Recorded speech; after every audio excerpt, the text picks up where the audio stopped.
"Return the gown at once. She will not be invited," said the stepmother, in the cold, even voice she kept for putting an inconvenient girl in her place, and she did not so much as look up from her embroidery as she said it, as though the matter were already closed and the hopes of her late husband's daughter were a thing too trifling to require her attention.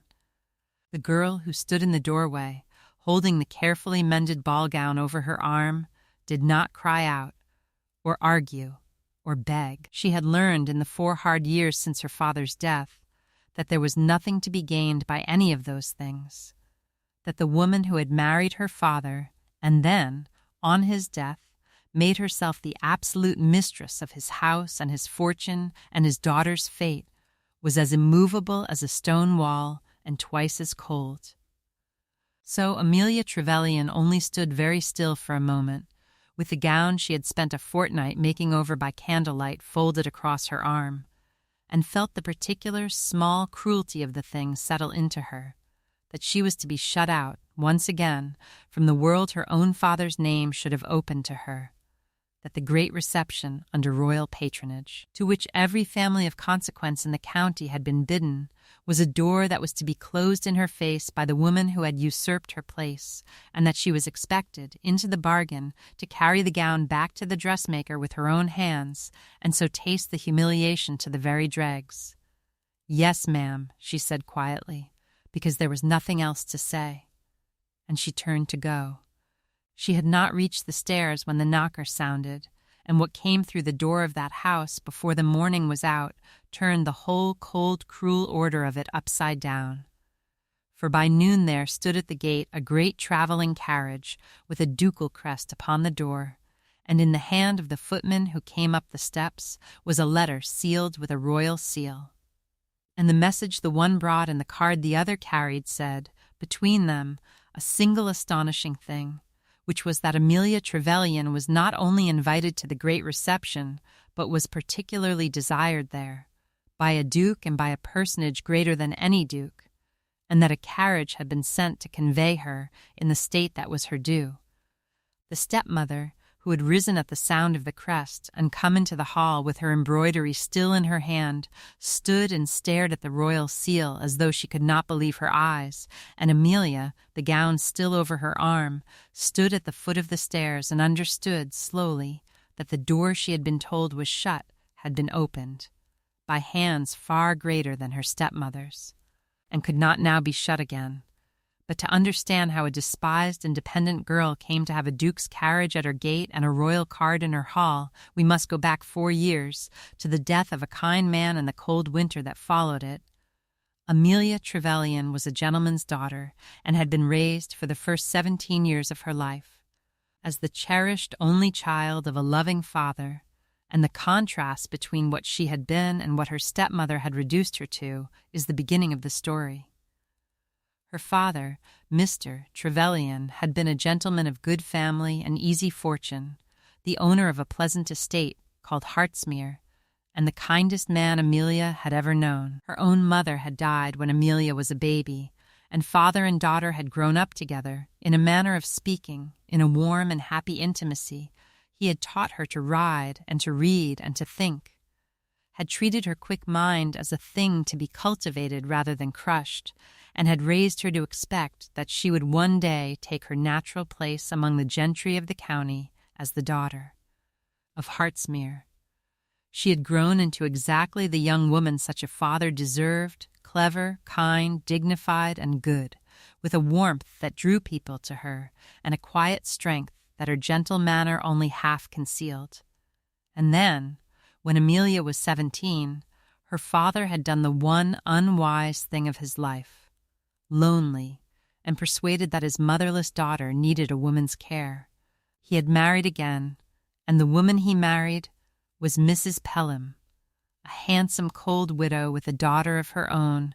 and a heart like a counting house, who had wanted his fortune and his consequence, and had not troubled to want anything else.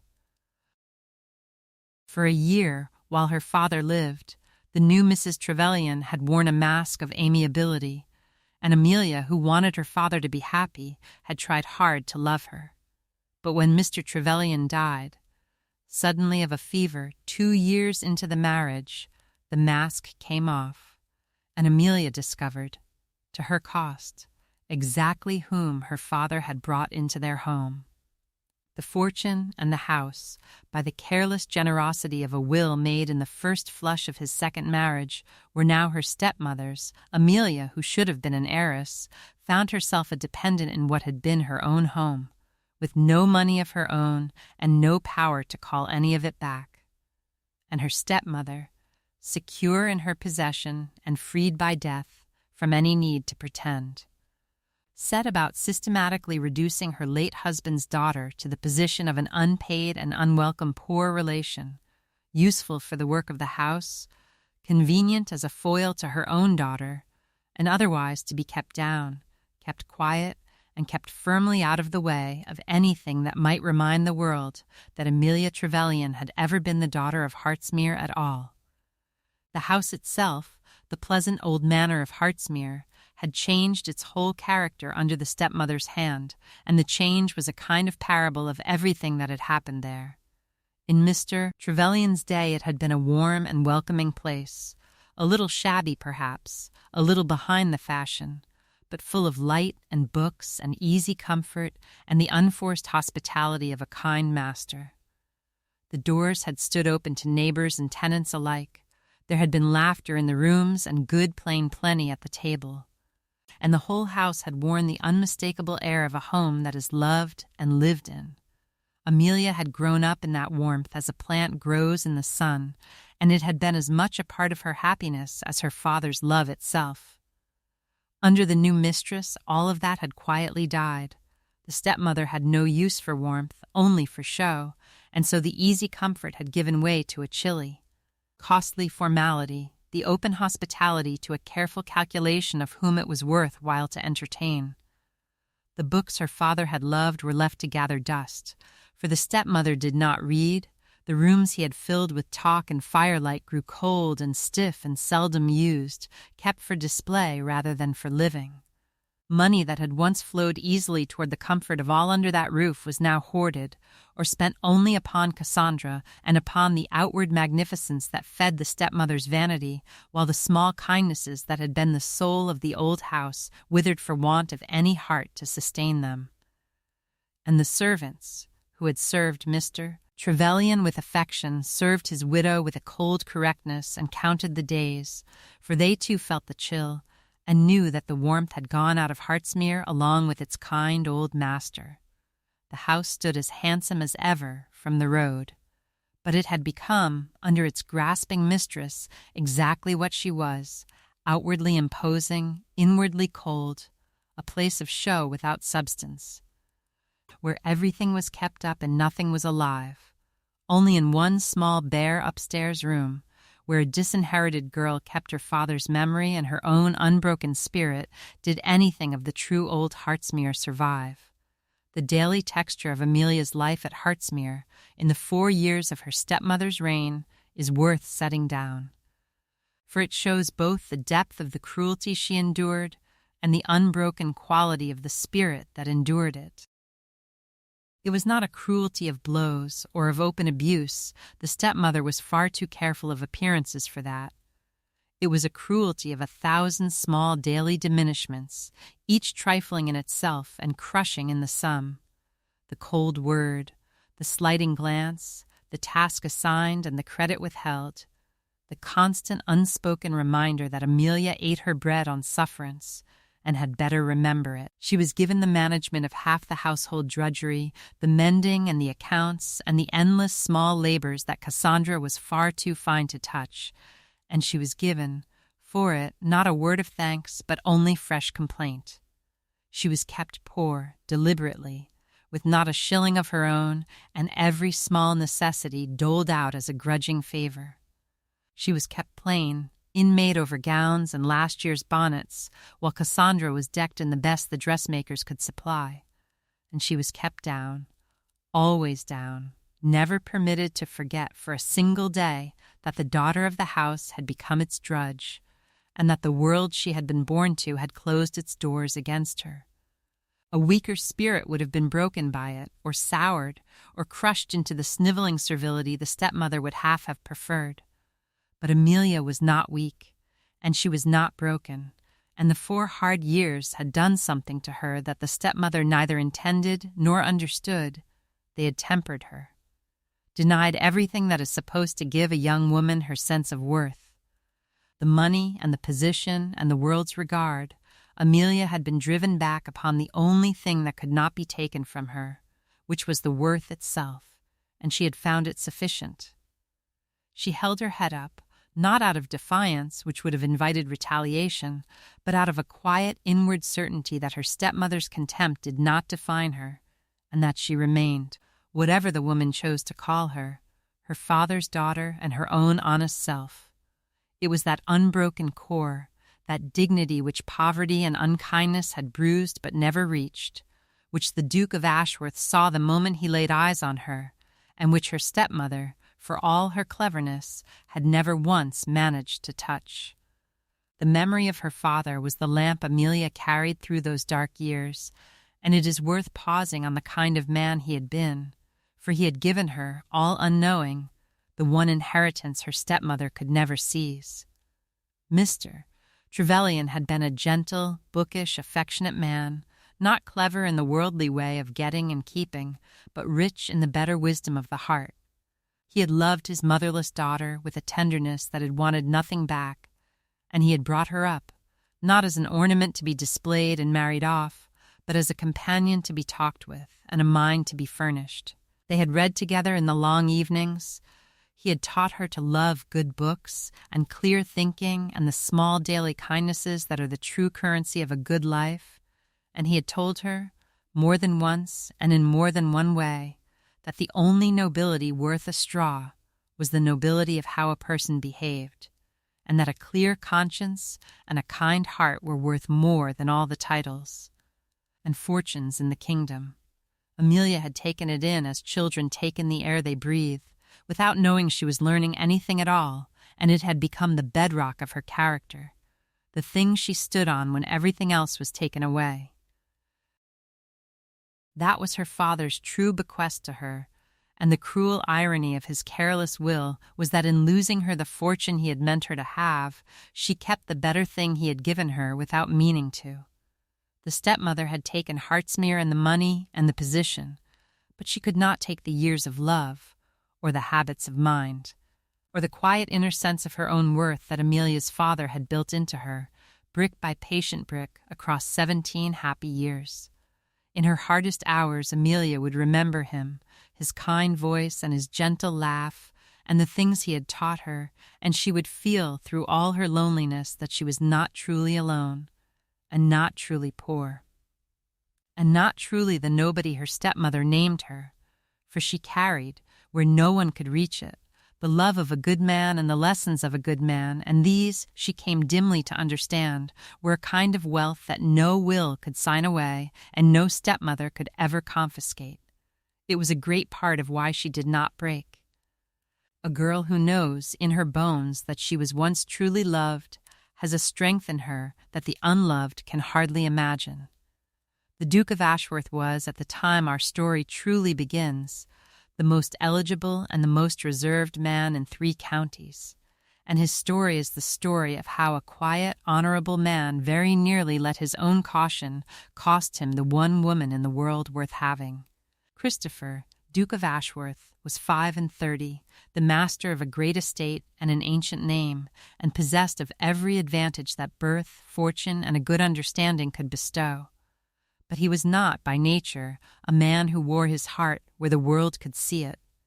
He was grave and private and deeply reserved, a man of few words and fewer confidences, who had learned in a hard school of fortune-hunting mothers and scheming daughters to keep his own counsel and guard his own feelings, and the very qualities that made him admirable, his scrupulous honor, his dislike of display, his horror of doing anything that might expose another person to gossip or constraint, were the qualities that, in the great crisis of his life, would very nearly undo him. For there is a kind of caution that is wisdom, and a kind of caution that is merely fear of acting, and the Duke of Ashworth, in the matter of Amelia Trevelyan, was slow to learn the difference. He had met Amelia by chance. In a manner I shall come to, he had been drawn to her at once, and had come, over some quiet months, to love her with the whole of his guarded heart. But he was a duke, and she was a dependent in a household ruled by a woman he had quickly learned to distrust, and his very delicacy made him hesitate. He would not, he told himself, expose a vulnerable young woman to the cruel gossip of the county by paying her open and particular attention before he was sure of her heart. He would not have it said that the great Duke of Ashworth was amusing himself with a poor relation, nor have her made the target of her stepmother's spite on his account,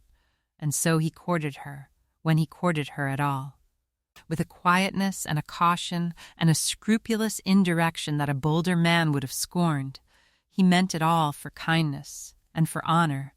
but he had reckoned without the stepmother, and a reserved man's careful silences, he was to learn, are the very soil in which a schemer's lies grow best. If you are sitting by your own fire tonight, with the lamps low and the day's cares set aside, then draw your chair a little closer, and let me tell you how a girl who was told she would not be invited came to have a duke's carriage at her gate and a royal card in her hand. For this is a story about the difference between the place the world assigns us and the worth we carry in ourselves, about the small, cold cruelty of those who shut others out, and the quiet dignity of those who are shut out and do not break, and about how the schemes of a hard and grasping woman were undone, in the end, not by any cleverness of her victims, but by the simple fact that real worth, however it is hidden and however it is denied, has a way of being seen at last by the eyes that matter. Before the tale is done, you shall see a cold stepmother's calculations crumble in her own hall, and a despised girl honored by the greatest in the land, and somewhere in the telling I shall pause, as I always do, to wonder where in the world you are sitting as you listen. But first you must know the woman who tried to shut Amelia out, and the daughter she tried to push forward in her place. The stepmother's tyranny was not confined to Amelia alone, and a word should be said of how she ruled the rest of her little kingdom, for it completes the picture of the woman and explains why so few would lift a finger to help her when her own hour of reckoning came. She governed her household as she governed everything, by a cold self-interest that wore the mask of propriety. The servants were kept to their work by sharpness and suspicion rather than led by kindness. Wages were paid grudgingly and notice given freely, and the easy loyalty that had bound the household to Mr. Trevelyan was replaced by a wary, resentful service that gave no more than it was forced to give. With the tenants in the neighborhood, she was equally hard,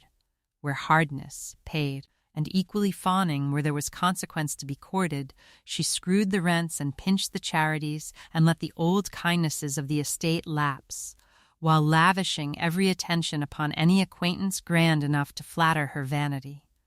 She had, in short, made herself respected by none and loved by no one. She was tolerated for her position and her money, courted for what advantage might be got from her, and privately disliked by nearly everyone obliged to have dealings with her. And this, though she never reckoned it among her assets or her dangers, was to matter very much in the end. For a person who has spent years making enemies and no friends has built herself a most precarious eminence, she stands high, but she stands alone, and there is no one to catch her if she falls. When the stepmother's schemes collapsed and her standing crumbled, she found, as such people always find, that she had not a single true friend in the world to stand by her, not one voice raised in her defense, not one heart that grieved for her downfall. The servants who had served her coldly were quietly glad. The neighbors who had courted her consequence dropped her without a pang the moment her consequence was gone. And the whole county, which had never loved her, found a comfortable satisfaction in her humiliation. She had sown unkindness for years, with both hands and in every direction, and she reaped, when the harvest came, exactly and only what she had sown. It is one of the oldest lessons there is, and one of the truest, that the cruelty we deal out so freely when we are strong is remembered against us, to the last farthing on the day we are weak. It is tempting to think of the stepmother as a creature of pure, cold calculation, but the truth was a little sadder and a little more instructive than that, and it is worth pausing to consider what manner of woman she really was. Mrs. Trevelyan was not, in the ordinary sense, a happy woman, nor had her schemes ever brought her the satisfaction she pursued so relentlessly.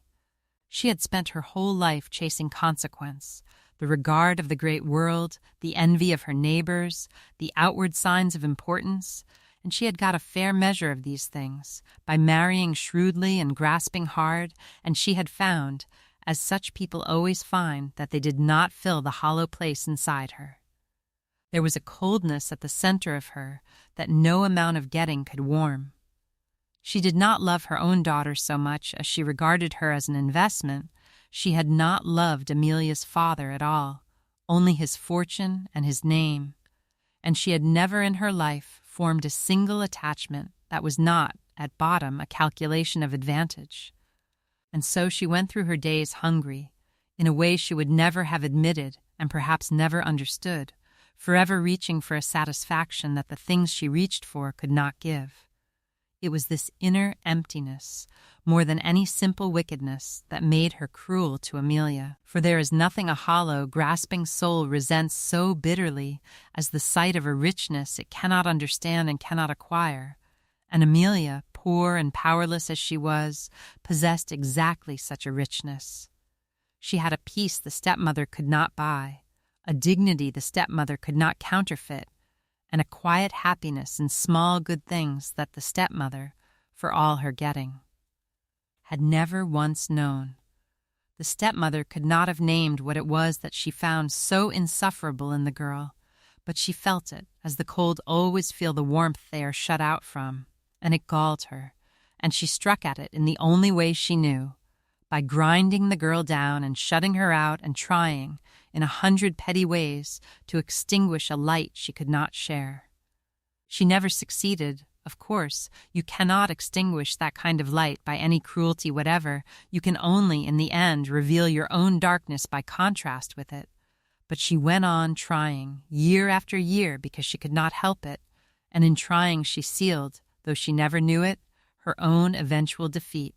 The stepmother, Mrs. Trevelyan, was a woman whose whole soul was given over to consequence, and who measured every person and every action by the single question of what it could be made to yield her, and to understand the story you must understand the cold engine of calculation that drove her. She had married Amelia's father for his fortune and his standing, and on his death she had taken both. And her one remaining ambition in life was to convert them into a great match for her own daughter. That daughter, Miss Cassandra Pelham, was the child of the stepmother's first marriage, a handsome, fashionable, indolent young woman, trained from the cradle to think of nothing but her own advancement, and as cold and as calculating, in her smoother way, as her mother. Upon Cassandra the stepmother lavished everything that should by rights have gone to Amelia, the fine gowns, the masters, the introductions, the whole costly apparatus of a young lady being launched upon the world in search of a rich husband. And upon Amelia she lavished nothing but the work of the house and the daily reminder that she was a dependent living on sufferance, to be tolerated so long as she was useful and quiet, and crushed at once if ever she presumed to forget her place. When, therefore, the Duke of Ashworth began, in his quiet way, to be seen in the neighborhood of Hartsmere, the stepmother's calculating eye fastened upon him at once, and she conceived the great project of her life, to secure the Duke, the greatest prize the county had seen in a generation, for her own daughter Cassandra. That the Duke had shown no flicker of interest in Cassandra did not discourage her. She had boundless faith in her own management, and a daughter she considered irresistible once properly displayed. What did alarm her as the weeks passed was a slow and unwelcome suspicion that the Duke's quiet visits to the neighborhood had nothing to do with Cassandra at all, and everything to do with the slighted stepdaughter she had been at such pains to keep in the background. The suspicion, once formed, hardened into certainty, and the stepmother, scenting a threat to the great project of her life, set herself to do what such women always do when worth threatens their schemes. She set herself to keep the two of them apart, by any lie and any cruelty that came to hand. Miss Cassandra Pelham, the stepmother's daughter and the chosen instrument of her ambition, is worth a glance, for the contrast between the two young women of that household was the contrast between everything the world prizes and everything that truly matters. Cassandra had been given every advantage that had been denied to Amelia. She had the gowns and the masters and the careful education and fashionable accomplishment. She could sing a little and play a little and paint a little and dance very well. She had been schooled from childhood in all the arts by which a young lady is made marketable, and she had been taught, above all, to regard herself as a person of the first importance, whose business in life was to be admired and advantageously married. She was handsome enough, in a cold, high-colored way, and she carried herself with all the assurance that a doting mother and a flattered vanity could produce. And she was, underneath the polish, exactly what her upbringing had made her: shallow, selfish, incurious, and cold. A young woman who had never in her life put another person's comfort before her own, or thought a single thought that did not begin and end with herself. Set beside Amelia, she revealed, to anyone with the eyes to see it, the whole hollowness of the world's scale of values. Cassandra had every external advantage, and not one of the inward graces. Amelia had been stripped of every external advantage and kept all the inward graces entire. Cassandra could perform the accomplishments of a lady. Amelia simply was one, in the only sense that finally signifies. And the Duke of Ashworth, who had been pursued by 100 Cassandras in his time and had learned to see straight through them, took the measure of this one at a glance and was not for an instant deceived. The stepmother might dress her daughter in the finest the dressmakers could supply and display her with all the art of a practiced matchmaker. But she could not supply what Cassandra fundamentally lacked, and the Duke had eyes and a heart, and had already given that heart elsewhere, to the drudge in the made-over gown, who was worth, in his clear estimation, 100 of the painted heiress her mother kept thrusting in his way. It was the one thing in all her scheming that the stepmother could never understand, that the very qualities she had cultivated in Cassandra and crushed in Amelia were exactly the qualities a man of sense would value least and most, respectively, when it came to the choosing of a wife. How the Duke came to know and to love Amelia happened, as the best things often do, entirely by accident, and in a way that showed him at once the quality of the woman the world had taught to think herself nobody. It had come about through the Dowager Countess of Ardennes, of whom you shall hear more, for she is the great good fairy of this tale. The old countess, a formidable and aged great lady, had been traveling through the county when her carriage met with an accident on the road near Hartsmere. A wheel shattered, and the old lady shaken and stranded in the rain, and it was Amelia, walking home from the village on an errand for her stepmother, who had come upon the wreck and taken charge of it. She had not known the helpless old lady was a countess, and it would have made no difference to her if she had. She had simply done what needed doing, soothed the frightened servants, got the old lady out of the wet and into the nearest cottage, sent the boy running for help, and stayed by the stranger's side, calm and kind and competent, until rescue came. And the Duke of Ashworth, who was the Dowager Countess's godson and had been riding to meet her, had come upon the scene to find his formidable old godmother being tended, in a cottage doorway, by the loveliest and most composed young woman he had ever seen, who was managing a small crisis with a quiet good sense that put every fine lady of his acquaintance to shame. That was the beginning. He had contrived, after that, to see her again, and the more he saw of her, the more he was undone. For Amelia, once one came to know her, was everything that the painted, accomplished young ladies of the ton were not, genuine where they were affected, kind where they were cold, intelligent where they were merely instructed, and possessed of a quiet, unbroken dignity that 4 years of her stepmother's cruelty had bruised but never destroyed. He found that he could talk to her as he could talk to no one else, that her quick mind met his own and her warmth thawed his reserve, that in her company the guarded grave Duke of Ashworth became, for the first time in years, simply a happy man. He came to love her wholly and to know that he would marry her or no one. But she was a dependent in a hostile house, and he was a duke whose least attention would set the whole county talking, and so, meaning nothing but kindness, he kept his love quiet and trod carefully and gave the stepmother all the time in the world to work. The afternoon on the road, when Amelia came upon the wrecked carriage and the stranded old lady, is worth a fuller telling, for it was the small hinge on which her whole fate was to turn, and it showed, in the space of an hour, exactly the kind of person she was.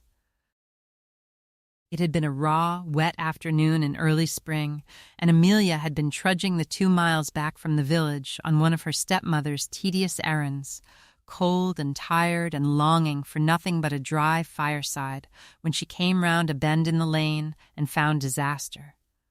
A traveling carriage had come to grief at a broken place in the road. A wheel had shattered. The carriage was canted helplessly into the ditch.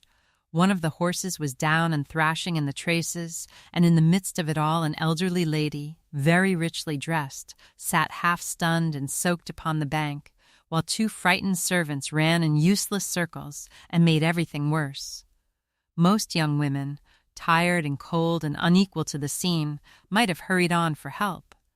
or stood by wringing their hands. Amelia did neither. She went straight to the old lady first, because the old lady was what mattered most, satisfied herself that no bones were broken, got the shaking stranger up out of the wet, and supported her, step by careful step, to the shelter of a laborer's cottage close by, where she settled her by the fire and wrapped her in her own dry cloak. And then, having seen to the person, she set about the chaos with a brisk, practical competence that transformed the whole scene. She sent the cottager's boy running to Hartsmere and the village for men and a wheelwright. She calmed the panicking servants with a few firm, sensible words and set them to useful tasks. She saw to the downed horse and to the salvaging of the baggage, and to the 100 small things that needed doing, all without fuss, without self-importance, and without the smallest expectation of thanks or reward. She did it, simply because it needed doing, and she was the one there to do it. And the old lady, sitting wrapped in a stranger's cloak by a cottage fire, watched the calm, capable, kind young woman manage the rescue of her and her servants and her property, and thought to herself, with the shrewd attention of one who had spent 70 years taking the measure of people, that here was a young woman of real quality, the genuine article, worth a dozen of the simpering misses who were paraded before her in drawing-rooms, and she resolved, then and there, to know more of her. It was the best afternoon's work Amelia ever did, though she did not know it, for the soaked old stranger she had tended so kindly was the Dowager Countess of Ardennes, and the gratitude of that formidable old lady was to prove the saving of her. Amelia's true worth, though the great world had not yet seen it, was perfectly well known to the humble people round about her. And there is no surer test of a person's quality than the verdict of those who have nothing to gain by flattering them. Among the servants of Hartsmere, the tenants of the estate, and the poor of the parish, Amelia Trevelyan was loved with a depth and a steadiness that her stepmother, for all her consequence, never came within a mile of inspiring. The servants, who saw her daily and knew exactly how she was used, would have done anything for her. They took her part in 100 small, silent ways, eased her burdens where they dared, and spoke of her among themselves with a protective tenderness, for they had not forgotten that she was their old master's daughter and the rightful lady of the house, and they grieved to see her brought so low. The cottagers and the village folk knew her too and blessed her, for in the days of her father's plenty she had gone among them with him, learning his easy kindness, and even in her own poverty she had never lost the habit of it, giving what little she had to give, her time, her trouble, her gentle company at a sick-bed, a kind word, and a willing hand, freely and without condescension, to any who needed them. So it was that while the fashionable world saw, when it saw her at all, only a poor relation in a made-over gown, the people who actually knew her saw something quite different, a young woman of rare goodness and unshakable kindness, a true lady in the only sense that finally counts. They could not give her back her fortune or her place. They had no power in the world to right the wrong that had been done her, but they gave her the one thing in their gift, which was their love, and that quiet, unanimous verdict of the humble, who are so seldom wrong about such things, was worth, in the final reckoning, a great deal more than all the cold regard her stepmother had bought with her stolen money. For the world's opinion is a fickle and a purchasable thing, but the love of those who serve you and live beside you and have nothing to gain by loving you, that is the true coin, and it cannot be counterfeited, and it is given only to the deserving. Amelia had it in full measure, long before the great world woke up to what the poor had always known. Amelia's own heart, in those quiet months, was a place of careful, guarded hope, hedged about on every side by the hard facts of her position, and the way she loved the Duke and dared not believe he could love her is one of the gentler sorrows of this tale. She had not meant to love him. She had known from the first how impossible it was, and she was far too clear-sighted and far too proud to let herself indulge a hope that could only end in humiliation. A dependent stepdaughter, a girl without a penny or a prospect, kept down and shut out and reminded daily of her insignificance, does not let herself dream of dukes, and Amelia had told herself, sternly and often, that the Duke of Ashworth's kindness to her was nothing more than the natural courtesy of a great gentleman who happened to be her benefactress's godson, and that to read anything more into it would be the act of a vain and foolish girl. And then she had fallen in love with him anyway, quietly and helplessly, because he was kind and clever and good, and because in his grave reserved company she felt, for the first time since her father died, that she was seen and valued as a person and not despised as a burden. But she guarded the secret of it with all the fierce pride that was the one possession her stepmother had never been able to strip from her. She would not, she resolved, ever let him see what she felt. She would not throw herself at a man so far above her and make herself ridiculous and pitiable, and above all she would not let herself believe, on the strength of a few kind looks and quiet conversations, that the Duke of Ashworth could possibly mean anything serious by a girl in her position. It was safer not to hope. It was safer to tell herself that he would marry some great lady in his own sphere, as dukes did, and that she would have, to keep, only the memory of a few months in which a good man had been kind to her and made her feel, briefly, like herself again. So that when her stepmother began, with cruel and deliberate art, to feed her the lie that the Duke's intentions lay all toward Cassandra, and that his occasional notice of Amelia was mere idle condescension, Amelia was horribly ready to believe it, for it was only what she had been telling herself all along, and the truth that a duke had fallen in love with her was the one thing her bruised and careful heart had never dared to think possible. How the Duke contrived,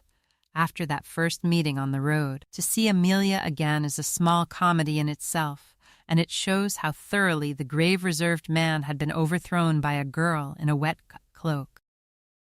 He had ridden away from the scene of the accident, once his godmother was safely bestowed and the wheelwright sent for, in a most unusual state of mind. He had met, in the course of his life, a great many beautiful and accomplished young women, and had remained perfectly heart-whole through the lot of them, and now a single hour in the company of a poor girl tending a stranger by a cottage fire had done what all the calculated charms of the season had failed to do.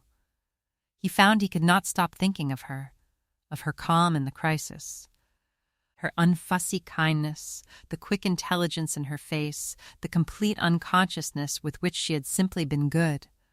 And being a man unused to such feelings and wary of them, he did the characteristic thing. He told himself it was nothing, and then found a dozen excuses to discover more. He made inquiries, with what he flattered himself was great discretion, about the young lady who had come to his godmother's aid. He learned her name and her sad history, and the nature of her present situation, and every fact he learned made him think the more of her and the worse of the woman who had reduced her. He took, thereafter, to riding rather often in the neighborhood of Hartsmere, on errands that grew increasingly transparent. He attended the village church, which he had not been known to do before, and was rewarded with a distant sight of her, and he availed himself, above all, of his godmother's house, where, as he had quickly divined, the young lady was sometimes to be found. The dowager countess, who saw exactly what her godson was about almost before he saw it himself, watched these maneuvers with the keenest private amusement and did everything in her considerable power to assist them while affecting to notice nothing. It was the courtship of a man who scarcely admitted to himself that he was courting, conducted in glances and chance encounters and carefully casual conversations, and it would have ripened, in time and left to itself, into a straightforward declaration. But it was not to be left to itself, for between the bashful Duke and the hopeless girl there stood a third party who had her own designs, and who was even then preparing to turn the Duke's own caution into the instrument of her scheme. The quiet courtship of those months, such as it was,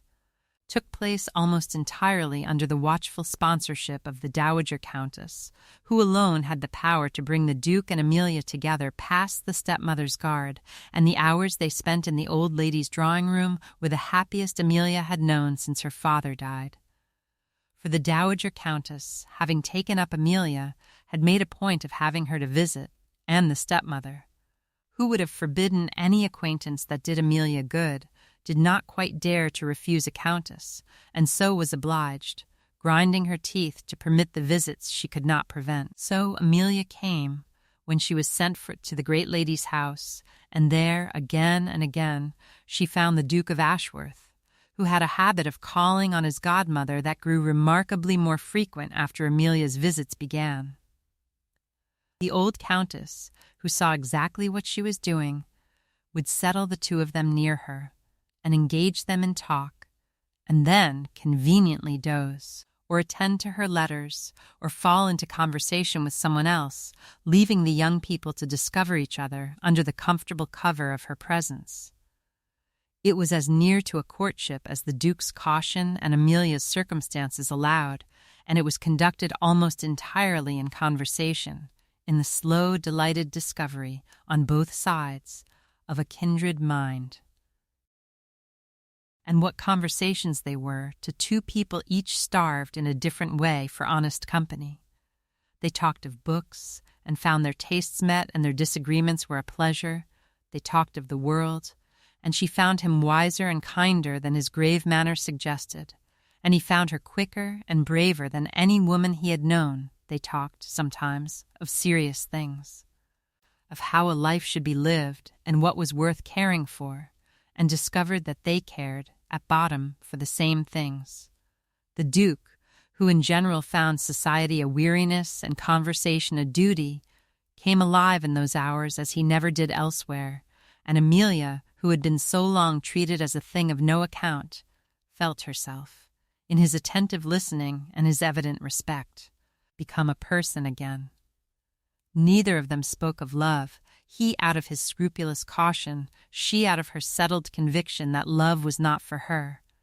But it grew between them all the same, in every shared laugh and every meeting of minds, and the shrewd old lady, watching from behind her letters, smiled to herself, and bided her time, and let it grow. The Dowager Countess of Ardennes, whom Amelia had rescued on the road that wet afternoon, was the great good fortune of Amelia's life, and she became, when the crisis came, exactly the powerful and unexpected champion the girl most needed. She was a very great lady indeed, aged past 70, the widow of an earl, immensely well-connected, and an intimate of the very highest circles in the land,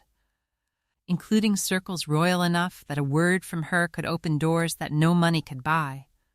She had been a beauty and a wit in her youth, and was now a power, formidable, sharp-tongued, fearless, and entirely indifferent to the opinion of anyone she did not respect.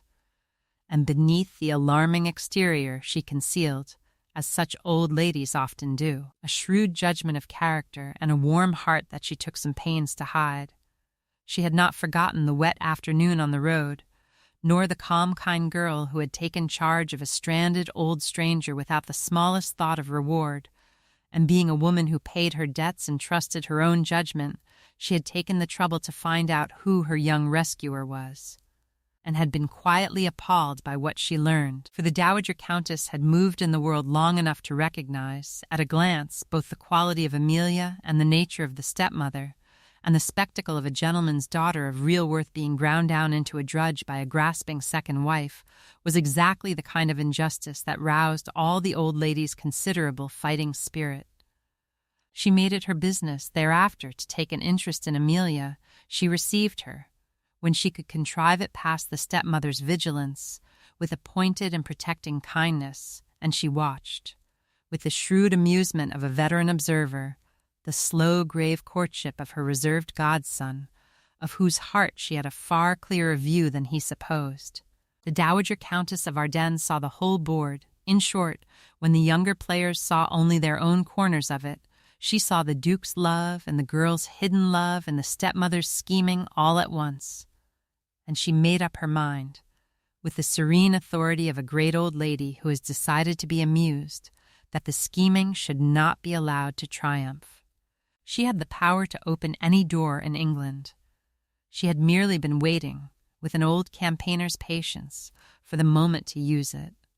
The friendship that grew up between the old countess and the young woman she had taken under her wing was a thing of real and deepening affection on both sides, and it gave Amelia, in the loneliest stretch of her life, something she had not known since her father died, a person of her own who valued her. The Dowager Countess had begun by being grateful and by being shrewdly interested, but she ended by being genuinely fond, for she found in Amelia exactly the qualities she most respected and most rarely met: an honesty that never flattered her, a good sense that never bored her, and a quiet courage under hardship that the old campaigner recognized and saluted. Amelia did not fawn upon her, as half the world did. She treated the formidable old lady with respect, but without servility, answered her sharp questions with frank good humor, and was plainly not to be either dazzled by the Countess's rank or frightened by her tongue. And the old lady, who had been flattered and feared for 50 years and was heartily tired of both, found the experience of being simply liked, for herself, by an honest girl who wanted nothing from her, as refreshing as cold water on a hot day. So she drew Amelia to her, and made much of her in her brusque, undemonstrative way, and gave her, in the shelter of her drawing-room, a refuge from the cold of Hartsmere, and a glimpse of what it was to be valued again. She gave her, too, without ever saying so, the steady backing of her own great consequence, for it became known in the county that the Dowager Countess of Ardennes had taken an interest in Miss Trevelyan, and that knowledge alone was a kind of shield, compelling even the stepmother to a grudging outward civility she would otherwise never have shown. And when the crisis came, and the stepmother's scheme was at last laid bare, it was this affection, ripened over those quiet months into a fierce protective loyalty, that armed the old countess for battle. She fought for Amelia, in the end, not merely from gratitude or from a love of justice, though both played their part, but from the plain, warm partisanship of a friend. And a friend with the power to open the doors of palaces is a friend worth having. Amelia, who had thought herself entirely alone in the world, had found, without quite knowing how, the most powerful ally a friendless girl could possibly possess. There was one afternoon, in the midst of all the misunderstanding, when the truth came very near to breaking through of its own accord. and the memory of how narrowly it failed is one of the small agonies of the tale. It was at the Dowager Countess's house, on one of the last occasions the stepmother's vigilance had failed to prevent Amelia and the Duke from meeting.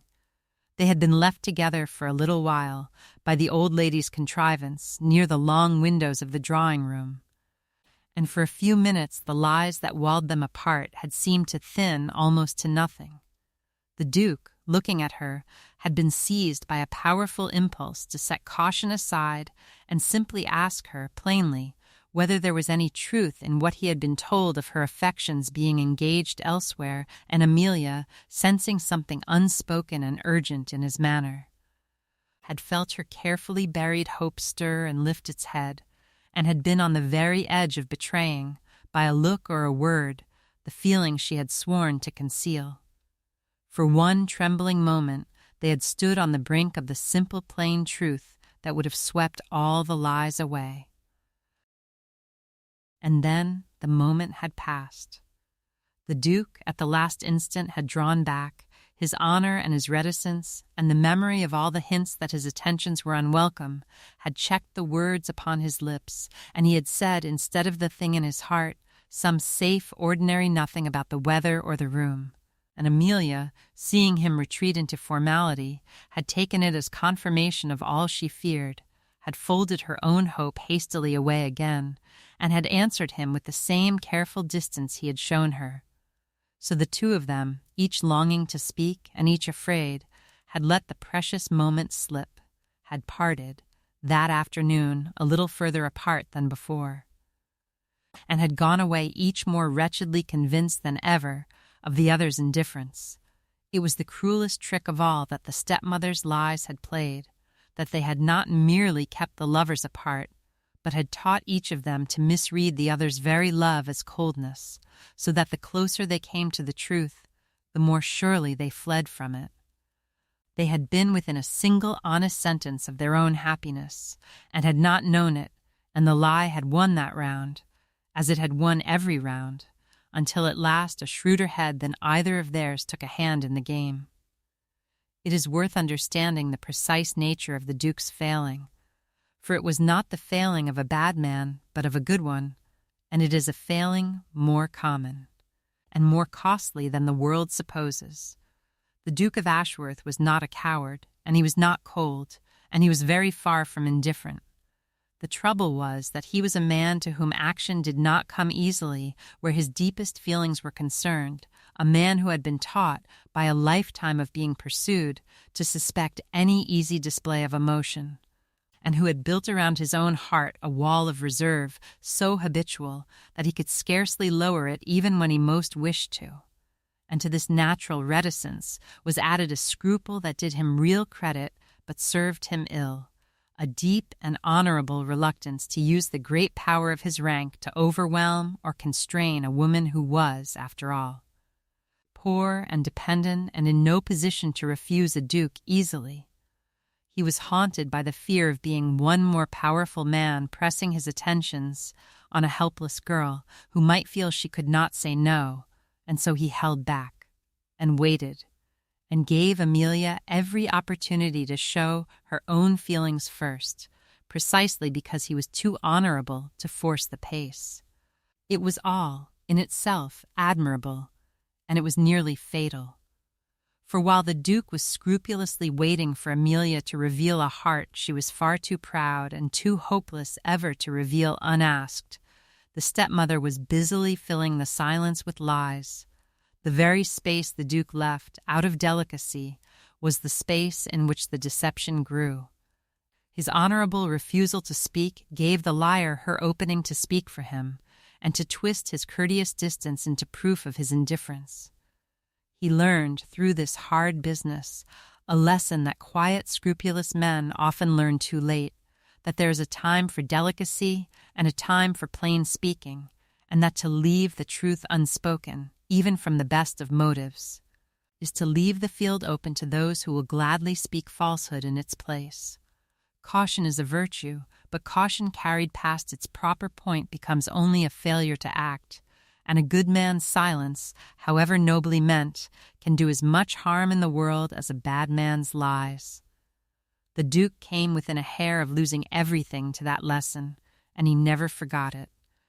The particular lies by which the stepmother kept the two apart are worth examining, for they were a small masterpiece of malice, and they show how a clever liar works not by bold invention, but by the patient twisting of small truths. She rarely told an outright falsehood that might be caught and disproved. She dealt instead in suggestion, in implication,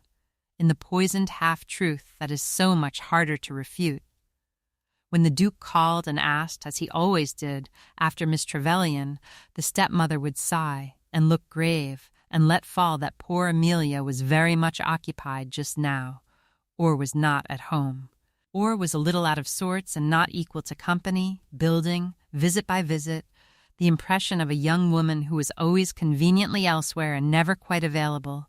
until the Duke could hardly avoid the conclusion that his attentions were unwelcome and his company not desired. And once or twice, with exquisite art, she went further. She let drop, in a tone of motherly confidence, the hint that dear Amelia had formed an attachment to a most respectable young man of the neighborhood, and that the family hoped to see the matter happily settled before long, so that the Duke, in honor, could hardly continue to pay his addresses to a girl all but engaged to another. To Amelia she worked the reverse deception with equal skill. She made certain Amelia was kept out of the way when the Duke called, and then, afterward, would mention with cruel casualness how charmingly the Duke and Cassandra had got on, how marked his attentions to her daughter had become, how confidently the whole neighborhood expected a match in that quarter, and she would round it off with a barbed word of false kindness, advising Amelia, for her own sake, not to let herself imagine that a Duke's occasional civility meant anything at all, lest she make herself wretched over a hope that could never be. Each lie was small, each was plausible, each was aimed with deadly precision at the exact doubt its hearer was already disposed to believe. And the two of them, never able to compare notes, never given the chance to ask each other a single plain question, were each walled off from the other by a structure of falsehood built one careful brick at a time.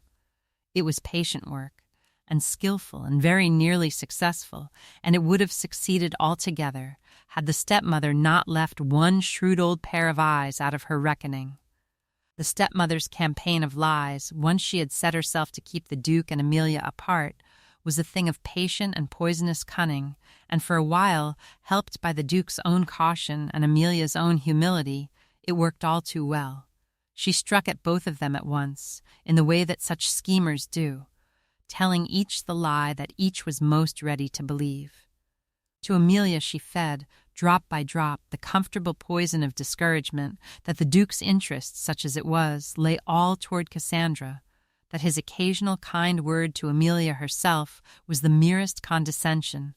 that a girl in Amelia's position who allowed herself to imagine otherwise was making herself ridiculous, and had better keep her foolish hopes to herself before the whole household laughed at her. And to the Duke, when she could contrive to reach him, she told the opposite lie with equal art, that Amelia's affections were already engaged elsewhere, or that the poor girl was made wretchedly uncomfortable by his attentions, or that there was an understanding, all but settled, between Amelia and some respectable young man of her own modest sphere. She intercepted what notes she could. She made certain that the Duke, when he called, was met by Cassandra and her own gracious self, while Amelia was kept busy and out of sight, and she built, with 100 small lies and contrivances, a wall of misunderstanding between the two of them, each brick of it shaped to fit the doubts they already harbored. And the dreadful thing was how nearly it succeeded, precisely because it worked upon the best qualities of its victims rather than the worst. The Duke's honor and delicacy, which forbade him to press his suit upon a woman who seemed to shrink from it, made him hold back the more the stepmother hinted that his attentions were unwelcome. For the last thing such a man would do was force himself upon a reluctant girl, and Amelia's humility, which had never let her believe a Duke could truly want her, made her accept the stepmother's discouragement almost gratefully. as the confirmation of what she had feared all along. So the two of them, who loved each other, were each persuaded by a clever liar that the other did not care. And each, out of pride and delicacy, drew back, and the stepmother watched the distance grow between them with the quiet satisfaction of a spider watching its web fill. It was the lowest point of the whole affair, and the moment when the great project of the stepmother's life seemed surest of success. Looking back, Amelia came to understand that the Duke had been speaking to her. All through those silent months, in a language she had been too hopeless to read, and the small, unregarded kindnesses she had once dismissed took on, in the light of the truth, a meaning that pierced her to the heart. For he had not been so wholly silent as she had thought. There had been all along 100 small, wordless attentions that she, in her settled conviction that he could not care, had explained away or failed to notice altogether, the way he always seemed to know when she had had a hard day,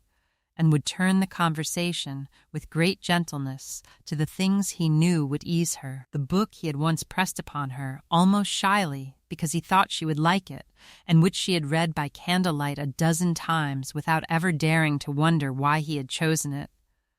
the way his grave face would light, just perceptibly, when she entered a room, and cloud when she left it, the unfailing courtesy, the protective little courtesies, that he showed to no one else in quite the same way. She had seen all of it, and seen none of it, for she had been so sure, so sternly and so sadly sure, that a duke could not love a girl like her, that she had read every sign of his love as something else, as kindness, as condescension, as the mere good manners of a great gentleman. And when at last she understood, the understanding came with a strange double ache, the joy of knowing she had been loved all along, and the grief of all the needless pain that the not knowing had cost them both. She thought of the afternoon by the long windows, when they had stood within a sentence of the truth and let it slip. She thought of the weeks of quiet renunciation,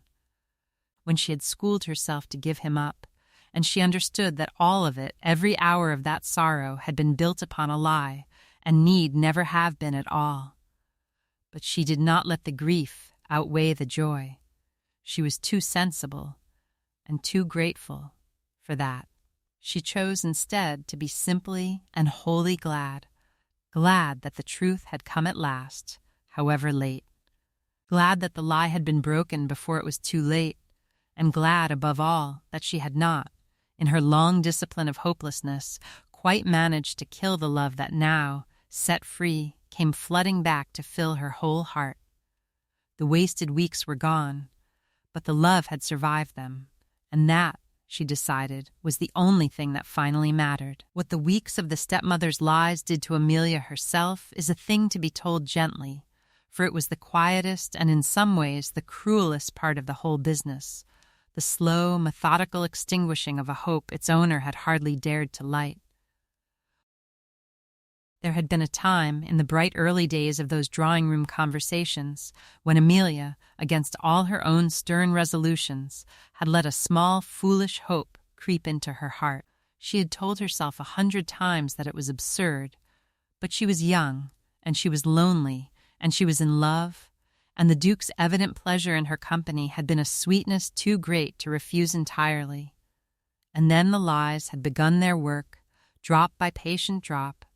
and she had felt the small, bright hope flicker and gutter and slowly go out.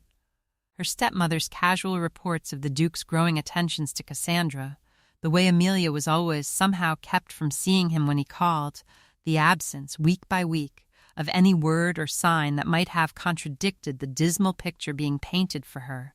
all of it combined to confirm the very fear she had started with, that a duke could not possibly mean anything by a girl in her position, and that she had been a fool to let herself imagine otherwise. So she did what she had taught herself to do with every other hope that life had denied her. She put it quietly away. She told herself, with a sad, clear honesty, that the lovely interlude was over, that the Duke would marry in his own sphere as he ought, and that she must be glad and grateful for the few months in which a good man had treated her as a person of worth and asked for nothing more. It cost her a great deal, that quiet renunciation, more than anyone but she would ever know. She made it alone, by candlelight, with no one to comfort her, and she made it with a dignity that would have broken the heart of anyone who could have seen it. And the bitterest part of all was that it was entirely unnecessary, that even as she folded away her hope and schooled her face to calm, the Duke was loving her as helplessly as she loved him, and was being told, by the same cruel hand, the same cruel lies. Two true hearts, kept apart by one false one, each grieving in silence for a love each believed unreturned. It was the stepmother's masterpiece, and it was very nearly her triumph. The thing that undid the stepmother's web, in the end, was the one element she had left out of her calculations, the shrewd old eyes of the Dowager Countess of Ardennes, who saw through the whole contrivance at a glance and set herself, with grim relish, to take it apart. It happened because the Duke, in his quiet misery at last, confided something of his trouble to his godmother. He did not mean to burden her, but the old lady, who missed very little, had observed her godson grow daily more grave and more withdrawn, and had at last demanded, in her blunt way, to know what ailed him. And the Duke, who trusted her judgment as he trusted no one else's, had told her haltingly that he had given his heart where he ought perhaps not to have given it, to a young woman who, he had reason to believe, did not return his regard, and was perhaps promised elsewhere, and that he meant, in honor, to trouble her no further. The Dowager Countess listened to this halting confession with her sharp eyes growing sharper by the moment, and when he named the young woman and described the discouragements he had met, she understood the whole thing at once, and her verdict was as swift as it was scornful. He was, she told him roundly, a fool. The girl was no more promised elsewhere than the Dowager Countess herself was. The girl was being lied to as comprehensively as he was, and the source of every lie was the grasping stepmother, who wanted the Duke for her own daughter and was playing the pair of them like a hand of cards. The words struck the Duke like a thunderclap, and the scales fell from his eyes. He saw all at once the whole shape of the deception, how every discouragement he had received had come, directly or indirectly, from the stepmother or her instruments, how he had been managed and lied to and kept from the woman he loved, and how his own caution, his own honourable holding back, had been the very thing that let the lies do their work. And on the heels of that understanding came a wave of something the grave, reserved Duke of Ashworth had not felt in years, a clean, hot anger and a fierce resolve to act. He had been passive too long. He had let his delicacy be turned into a weapon against the very woman it was meant to protect. He had very nearly, through sheer excess of caution, lost her altogether to a liar's schemes. And he resolved, in that hour, with all the concentrated force of a quiet man whose patience has finally broken, that he would be passive no longer, that he would learn the truth of Amelia's heart from Amelia's own lips, whatever the cost to his pride or the county's gossip, and that if she loved him, as his godmother so confidently declared, then no scheming stepmother in England would keep them apart another day. But even as the Duke's eyes were open, the stepmother was preparing the boldest stroke of her whole campaign. For the great reception under royal patronage was approaching, and she had determined that it should be the occasion of Amelia's final exclusion and Cassandra's triumph. The reception was the event of the season, a grand assembly, given under the patronage of a royal personage, to which all the first families of the county had been bidden, and at which, as everyone knew, fortunes and futures were made. The stepmother meant to take Cassandra there in the finest style she could contrive, to display her before the Duke and the whole world, and to bring the long-laid project to its triumphant conclusion. And she meant, just as firmly, that Amelia should have no part in it. It was not enough, to the stepmother's mind, merely to leave Amelia at home. She wanted the girl shut out completely, kept ignorant, kept down, given no smallest opportunity to be seen by the Duke or noticed by anyone of consequence. For the stepmother had begun, by now, to be truly afraid of Amelia, afraid of the girl's quiet worth, afraid of the Duke's evident preference, afraid that if Amelia were ever once allowed to appear in her proper character before the world, the whole carefully built edifice of Cassandra's prospects would come tumbling down. And so, when by some oversight an invitation to the reception did arrive for Amelia, the stepmother acted with swift decision. She intercepted the card before Amelia ever saw it, and she resolved that Amelia should never know she had been invited at all. As for the gown, which Amelia had been quietly making over for herself in the foolish hope of some lesser local assembly, the stepmother determined that even that small pleasure should be denied her, lest it give the girl ideas above her station. There would be no reception for Amelia, and no gown, and no chance whatsoever of her crossing the Duke's path on that all-important night. The stepmother had it all arranged. She had reckoned, however, without two things, the awakened resolve of the Duke of Ashworth, and the long memory and longer arm of the Dowager Countess of Ardennes. And between the two of them, the stepmother's careful arrangements were about to be blown to the four winds. The interception of the royal invitation, which was the keystone of the stepmother's final scheme, came about by a piece of ill luck for Amelia that the stepmother was quick and unscrupulous enough to seize.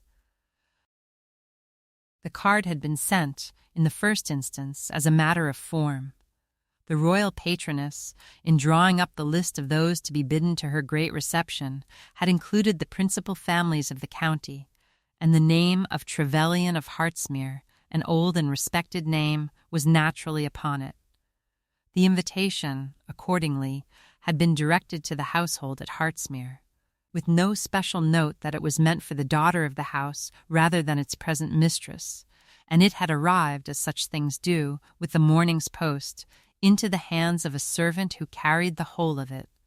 unsorted, to the breakfast table where the stepmother sat. And the stepmother, glancing through the letters as was her custom, had seen the royal seal and opened it and read. With a leap of the heart, an invitation to the reception, and had supposed for one glorious moment that it was for herself and Cassandra. It was only on a second reading that she perceived, with a cold shock, that the wording, formal as it was, would as readily admit the late Mr. Trevelyan's daughter as anyone else of the name, and that if Amelia ever learned of it,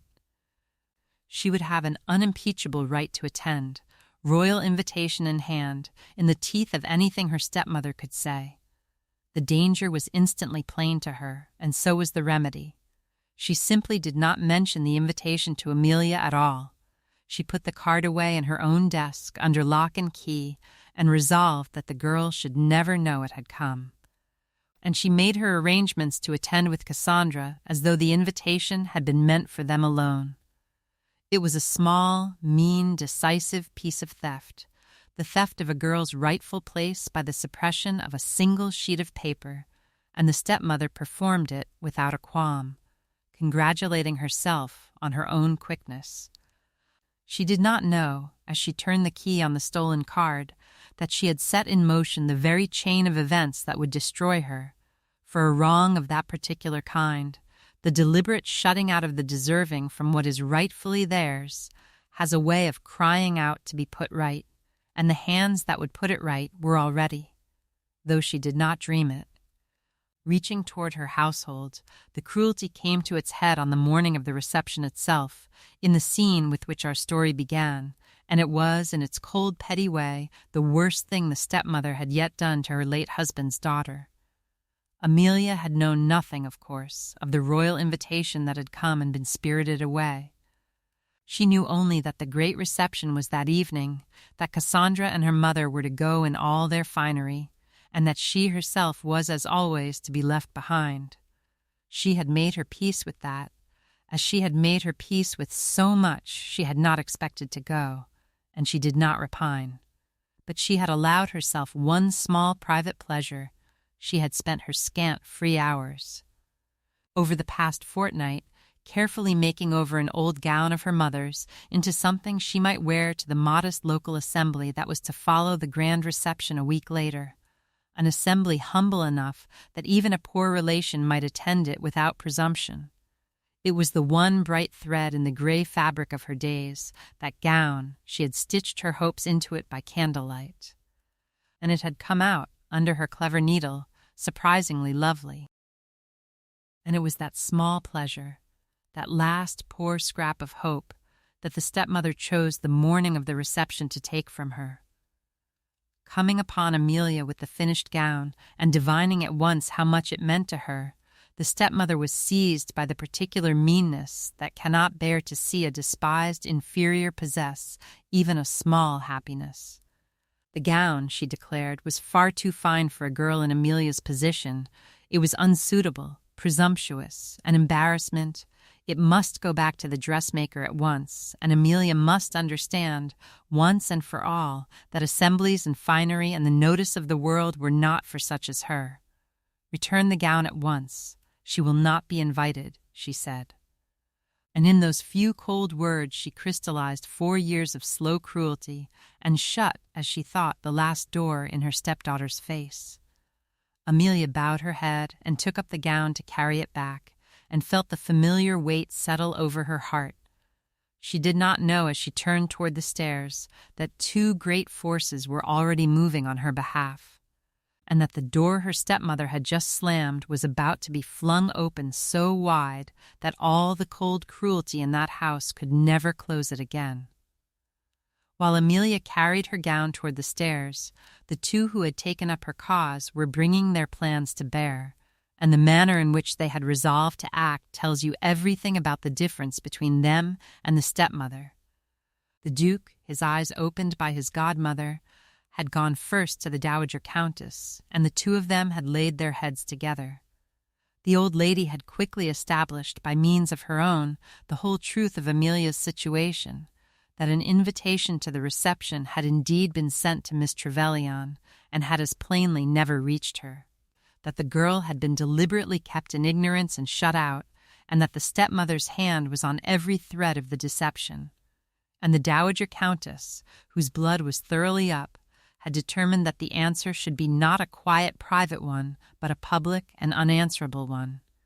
It was not enough, she declared, that Amelia should be undeceived in a corner. The girl had been wronged openly, kept down before the whole household and the whole county, and she should be vindicated as openly, in a manner that left the stepmother no room to wriggle and no shred of her scheme intact. So the old countess used the one weapon that no stepmother on earth could parry. She went, in her own person, to the royal patroness of the reception, an old and dear friend of 50 years' standing, and she told that great lady the whole story of the gentleman's daughter who had rescued her on the road and was being ground down by a grasping stepmother, and she begged, as a particular favor, that a fresh and unmistakable invitation be sent to Miss Amelia Trevelyan under the royal hand, with a carriage to convey her, so that no one might be in any doubt that the girl was wanted, and wanted at the very highest level. And the royal patroness, who had a warm heart and a long friendship with the countess, and no love at all for grasping stepmothers, had been delighted to oblige. The Duke, for his part, had insisted that his own carriage should be the one to go, and that he should escort Amelia himself, openly, before the whole world, and let the county make of it what it would. For he was done, he said, with caution and concealment, and meant to declare himself to Amelia and to the world on the same day. And so it was arranged that on the very morning the stepmother thought to shut the last door, a duke's carriage and a royal card should arrive together at the gate of Hartsmere, and the long injustice should be ended in the sight of all. The change that came over the Duke of Ashworth in the hours after his godmother opened his eyes was the kind of transformation that only a quiet man is capable of, total and silent and utterly resolved. He had gone to her sunk in a grave despair, a man who believed he had lost what he most wanted and meant to bear the loss in dignified silence.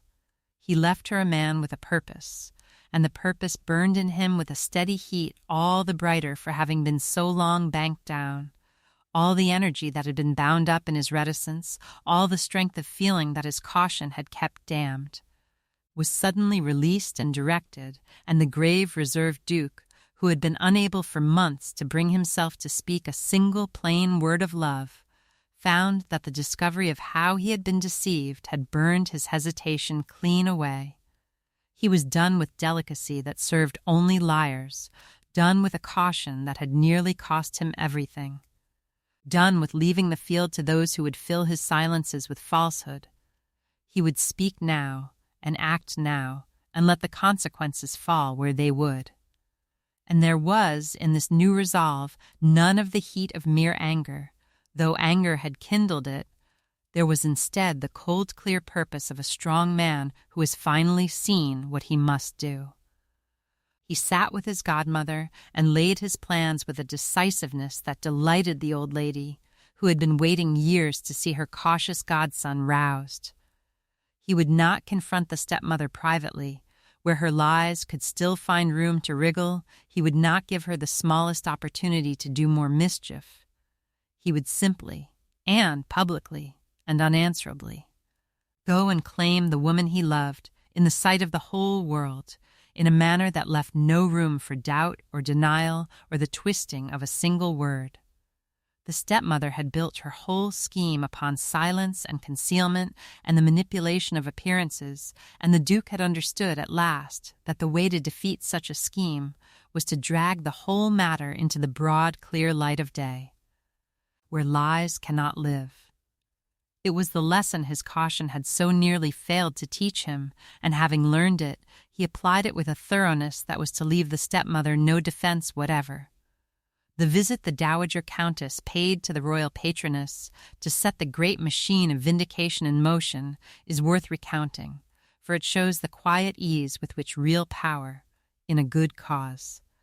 undoes the schemes of small, grasping people. The two great ladies were old friends, of a friendship that went back half a century, to girlhood days before either of them had married into her present consequence, and the Dowager Countess had the privilege, given to very few, of calling upon her royal friend in private and speaking to her with perfect freedom. She went, accordingly, and was received with affection, and over the course of a comfortable hour she told the whole story, of the wet afternoon on the road, and the kind, capable girl who had rescued her without a thought of reward, of who that girl was and how she had been used, of the grasping stepmother who had stolen a gentleman's daughter's fortune and place and was now. The Countess had every reason to believe, scheming to shut her out of the very reception over which her royal friend presided, and to suppress an invitation that had been duly sent. And she ended by asking, as the particular favor of an old friend, that a fresh invitation be issued, under the royal hand and beyond all possibility of suppression, to Miss Amelia Trevelyan, and that it be sent in a manner that should leave no doubt in any mind that the girl was wanted at the highest level there was. The royal patroness, who was a woman of warm feelings and strong sense, heard the tale with growing indignation and growing delight, indignation at the meanness of the stepmother, and delight at the prospect of confounding her. She had small patience with grasping, scheming people, and a great relish, such as the powerful sometimes have, for using her power now and then to right a plain wrong and reward a plain virtue.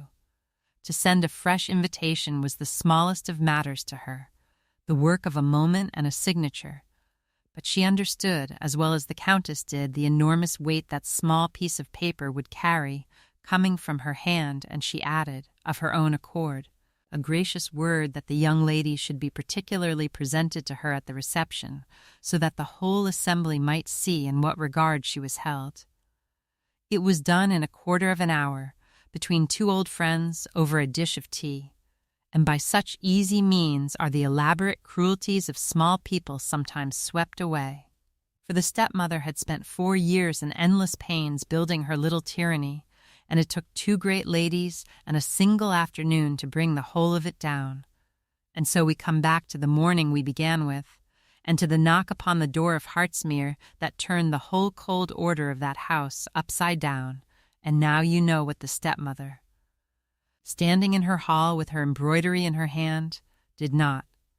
The carriage came first. Amelia, halfway up the stairs with the rejected gown over her arm, heard the unfamiliar sound of a great equipage drawing up before the house, and the jingle of fine harness, and a footman's tread upon the steps, and she turned, wondering, to see her stepmother go to the door with an expression of greedy expectation, supposing, no doubt, that some grand acquaintance had come to call upon Cassandra. But the great travelling carriage at the gate bore the crest of the Duke of Ashworth, and the footman who stood upon the step, hat in hand, asked not for Miss Pelham, nor for Mrs. Trevelyan, but for Miss Amelia Trevelyan, and he carried upon a silver tray a letter that bore, plain for all to see, the seal of royalty. The stepmother's face, as she took in the crest and the seal and the name, was a study in dawning horror, and Amelia, coming slowly down the stairs with the gown still over her arm, scarcely dared believe what her own eyes told her. The royal card was put into Amelia's own hand, and she read it, and it said, in the most gracious and unmistakable terms, that her presence was particularly desired at the reception that very evening, and that a carriage had been sent for her convenience, and before the stepmother could gather her scattered wits to invent some lie or contrivance. The Duke of Ashworth himself stepped down from the carriage and came up the steps, and he bowed to Amelia, before her astonished stepmother and her gaping stepsister and every servant in the hall, with a deep and deliberate respect he had shown to no one in that house before, and he said, in a voice meant to be heard by all of them, that he had come to escort Miss Trevelyan to the reception himself, if she would do him the very great honor of allowing it, and that he had something he wished most particularly to say to her on the way. The stepmother, who had said that Amelia would not be invited, stood in her own hall and watched a duke offer her unregarded stepdaughter his arm in a royal carriage and the open homage of his regard, before the eyes of the whole household, and there was not one single thing that she could do. For Amelia, the moments in the hall that morning were a thing so strange and so overwhelming that she could scarcely take them in, and it is worth seeing them once through her own bewildered eyes. She had come down the stairs expecting nothing, the rejected gown a dead weight over her arm, her heart already settled into the gray acceptance of one more cruelty born. She had heard the carriage, and supposed it some grand caller for Cassandra. She had seen her stepmother sweep to the door with a smile of greedy welcome, and she had meant only to slip past, unnoticed as always, and carry out her humiliating errand. And then she had heard the footman ask, in a clear, carrying voice, for Miss Amelia Trevelyan, and the whole world had seemed to tilt and stop. For a moment she had not understood. She had supposed there must be some mistake. The words made no sense in the cold grammar of her life, in which no great carriage ever came for her, and no royal seal was ever broken in her name. And then the card had been put into her own two hands, and she had seen the seal, and read the gracious words, and felt the solid, impossible truth of it begin, very slowly, to reach her.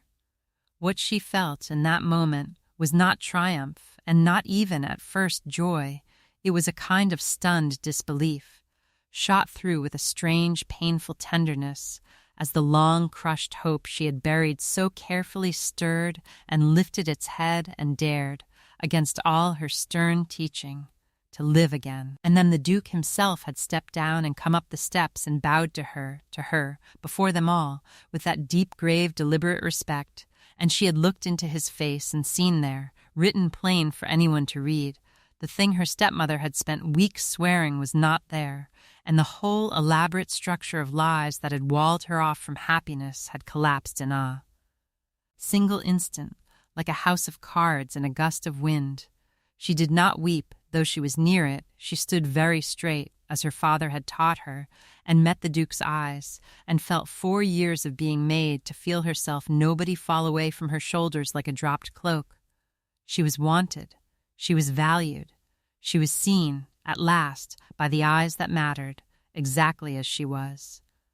And in that one bewildering, transforming moment, the daughter of Hartsmere came home to herself. What the Duke had to say to Amelia, in the carriage that bore her away from Hartsmere that day, was the thing she had never let herself believe she would hear, and it undid, in a few honest sentences, 4 years of being made to feel that she was nobody. He told her the truth, plainly and at last. He told her that he had loved her almost from the first day. From the wet afternoon she had knelt in a cottage doorway, tending his old godmother without a thought for herself, that he had courted her in silence and at a distance only out of a mistaken delicacy, a wish not to expose her or to force himself upon her, and that his caution had been the great folly of his life. For it had let a wicked woman lie to them both, and very nearly part them forever. He told her that he had only lately learned how she had been deceived and how she had been treated, and that the knowledge had filled him with a rage and a shame in equal measure, rage at the stepmother who had used her so, and shame at himself for the silence that had let it happen. And then, in the swaying carriage, with the despised gown forgotten and the royal card still in her hand, the Duke of Ashworth asked Amelia Trevelyan to be his wife, and he asked her not as a great man condescending to a poor relation, but as a man who knew himself the most fortunate creature in England if she would have him. For a moment Amelia could not speak at all. The world had turned over too quickly, and the hope she had crushed so sternly and so long was too sudden and too enormous to take in. And then she found, looking into his grave, anxious, hopeful face, that she believed him, that the lies fell away and the truth stood plain, and that the man she had loved in secret and despaired of had loved her in secret all the while. She told him yes, and she told him why, and she told him with her whole honest heart, and the grave, reserved Duke of Ashworth, who had been so careful and so cautious for so long, laughed aloud in the carriage like a boy, and kissed her hand, and told her that they would go to the reception together, and that all the world should see, that very night, exactly how much the Duke of Ashworth valued the woman her own home had taught to think herself worth nothing. They were married before the summer was out,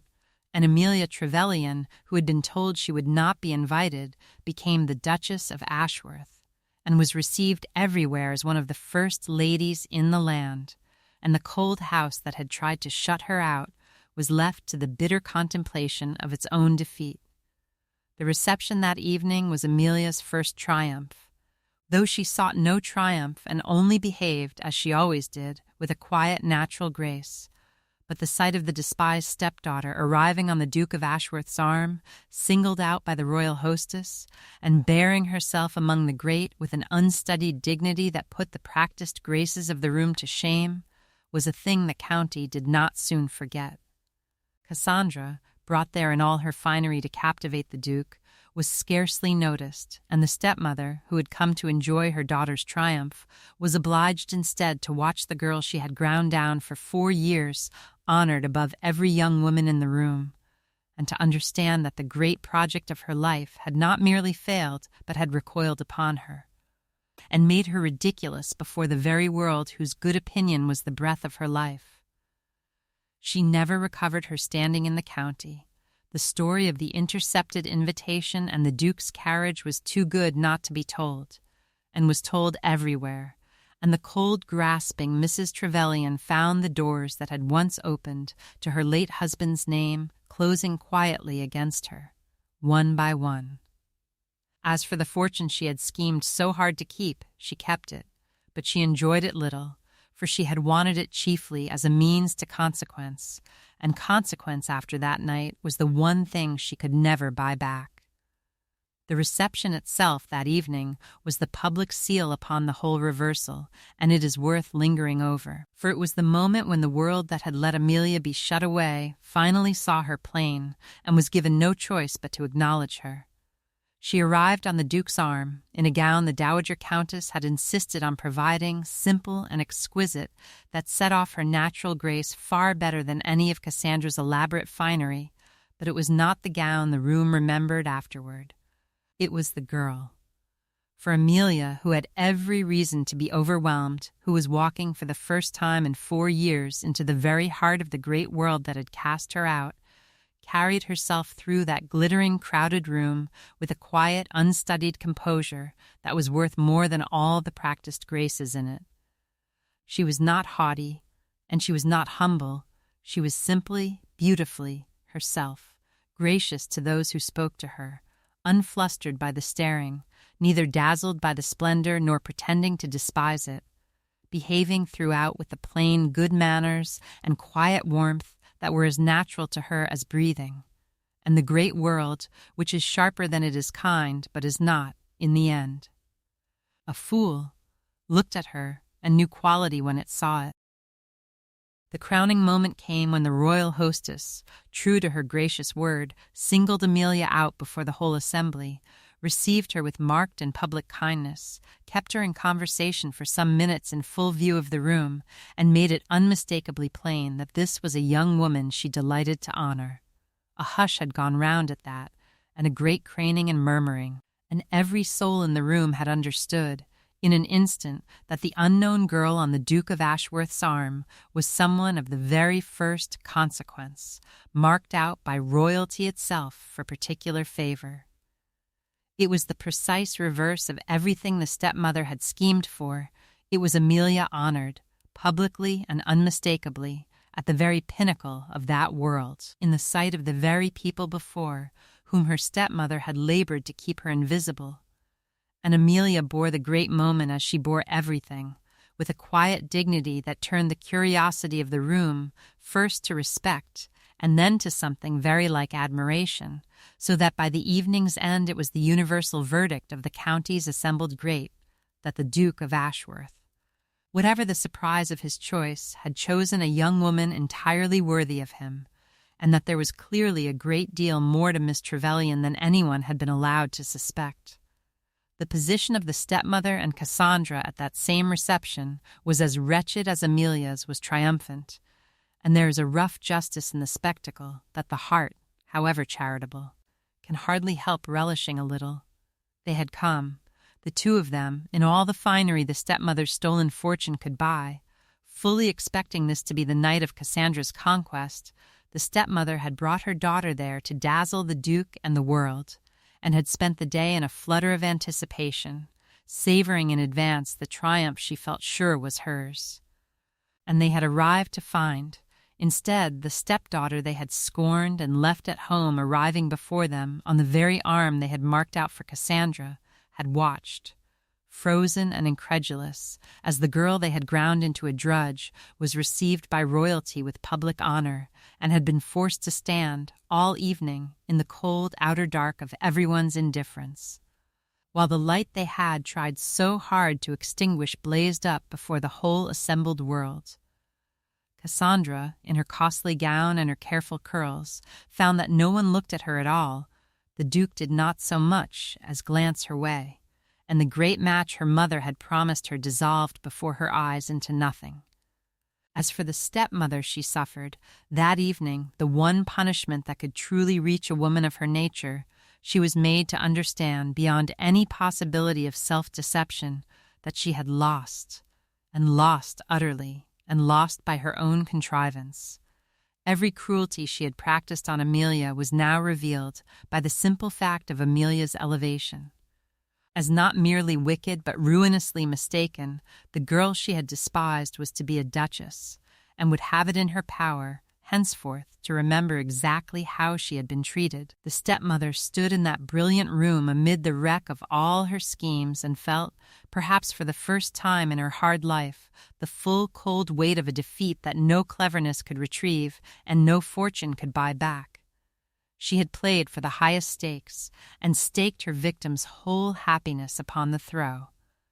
And she had lost the game so completely that there was nothing left her but to gather up her unwanted daughter and her useless finery and creep home, in the small hours, to a house grown suddenly very large and very cold and very empty, there to begin the long, bitter reckoning with a defeat entirely of her own making. There is one image from the whole of this story that has always stayed with me. And I will set it before you now, for it holds, I think, the heart of everything the tale has to teach. It is the picture of Amelia at the very foot of the stairs at Hartsmere on that astonishing morning, with the rejected gown still folded over one arm and the royal card newly placed in her other hand, the badge of her humiliation and the badge of her vindication held. For one strange suspended moment, together, the gown was what her stepmother had made of her. The made-over cast-off of a despised dependent, the symbol of every door shut and every hope denied. The card was what she truly was, and had always been beneath the drudgery, a young woman of worth, wanted at the very highest level there was. And there she stood, between the two, at the foot of the stairs she had climbed and descended 10,000 times in her servitude, holding in her two hands the whole truth of her life, the lie the world had told about her, and the truth that was about to set her free. I think of that image, and I think how often, in this world, the same two things are held in the same two hands, the false estimate that circumstance and unkindness press upon us, and the true worth that waits, patient and unregarded, to be at last acknowledged. The stepmother had spent 4 years pressing the gown upon Amelia, the lie that she was nobody, that she was worthless, that the doors of the world were rightly closed against her, and it had taken only a single morning and a card with a royal seal to put the truth into her hand instead. The gown went back to the dressmaker, in the end, and was forgotten, but the truth that was placed in Amelia's hand that morning she carried with her all the rest of her life into a happiness she had never dared to hope for and richly deserved. And that, I think, is the deepest comfort the story holds, that the false weights the world hangs upon us are, in the end, only gowns to be set down, and that the truth of what we are is the thing that stays. So bank your fire now, and turn your lamp low, and let the quiet of the evening gather round you. A hard woman stood in her own hall and said that a despised girl would not be invited, and before the noon of that same day a duke's carriage and a royal card had given her the lie and opened a door that all her cold cruelty could never close again. Somewhere tonight, by some fire I shall never see, you have sat with a girl who was shut out and kept down and made to feel herself nobody, and watched her honored at the last by the very greatest in the land, not for any rank or fortune, both of which had been stolen from her, but for the simple unconquerable worth that was always and only her own. I should dearly love to know where in the world you are listening from, and I will leave you with this, which is the heart of the whole matter, that the doors small cold people shut against us have a way of being opened, in the end by greater hands than theirs, that worth, however it is hidden and however it is denied, is seen at last by the eyes that matter, and that no stepmother and no spite, and no slammed door in all the world can keep a good and honest heart forever from the place that is truly its own. Sleep well. There will be another fire and another story when next the candles are lit.